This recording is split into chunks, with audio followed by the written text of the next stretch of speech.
Are you thinking or looking to purchase a property? Then this video is for you. Here I cover the top 5 mistakes that new property investors are making so you can avoid them.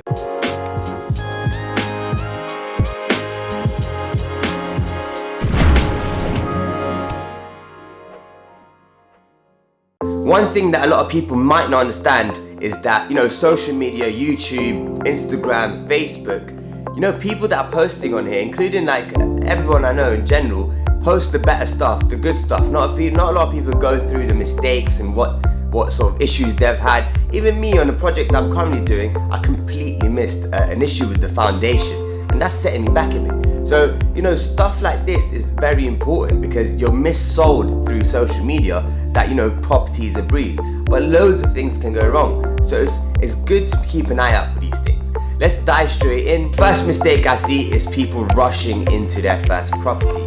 You know what? Just going back to the social media point, everyone seems that if you just get on the ladder, then you're good to go. But there's a lot of issues. You need to treat property as a business and not just somewhere you can throw your money in, especially if you're looking to go further and get the best returns. You need to understand what your objectives are. Why are you getting into property? What is the end goal? Is it to, build up a retirement plan? Or is it to, maybe get cash flow so, it can replace your current 9 to 5? It depends on your situation. You need to write out a plan. What are you trying to get? What kind of numbers will work for you? What kind of numbers are you happy with? And then, start looking into properties that fit that criteria. Mistake number 2 is, it's a half one, this one, because I see 2 different types of people, and that is a person that gets complete, always looking for the best deal and never getting too much analysis paralysis almost. And then there's another person that, has a bit of money in the bank and they just think anything's a good deal. They become a motivated buyer, and this basically makes an issue for you because there's a reason that there's properties on the market that don't sell, because they're not good deals. But when you're not doing your due diligence properly and just purchasing anything, that's where a lot of things can go wrong later down the line. You're not doing your tests, you're not looking into the numbers, you're not getting structural reports like an issue I had on a property. So these are very important things. You don't want to completely get paralyzed and not purchase a property.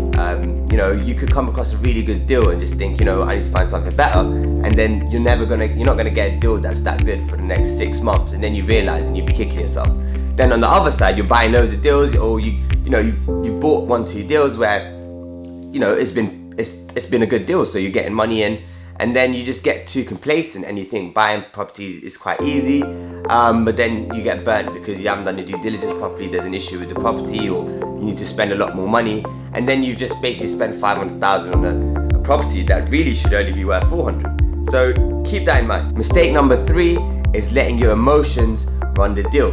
Look, it's an investment. You're not going to live there yourself. You want to separate how you feel about the deal, how you feel about the area of the property, to what it's really, giving out. So look at the numbers, look at what the returns is. Is the area good for rental demand if you're buying it for rental, or is it easy to sell property if you're going to flip it? So just really separate yourself from the deal. Look at the numbers, look at the logistics. Understand that if it fits your requirements and you've got a checklist, and this takes you back to point number 1 where you're building out the objectives. If it fits all the boxes, then buy it. Don't get too emotionally attached. If it doesn't fit all the boxes, you need to get rid of that deal, move on to the next one. 4th mistake is not doing your due diligence. And this filters through, point number 1, 2, and 3, because due diligence is key. So make sure you know how to do your numbers. Make sure you talk to the estate agent or, someone that's been in the industry to understand what makes a good deal. Is 7% yield good in this area, or is it just terrible? You need to do your due diligence, see if it will sell, like I was saying again, if it's going to get a good rental. Is it easy to get a mortgage on it? Nowadays, anything less than 50k is hard to get a mortgage, and some areas, especially in the northeast, you're buying property and you have to buy it for cash completely because it's really not viable via a lender. And in that area, you have a lot of investors, which also means that it's hard for you to sell that property later on, or there is no capital gains in this area. So you need to understand these facts. I think it's important to educate yourself on this. And going on from education, it's, you know, a lot of people pick mentors. There's so much property education nowadays, from YouTube to, you know, courses. You know what, it doesn't matter if you don't have money. Like I said, YouTube is there, and really you should surround yourself by, you know, like-minded people.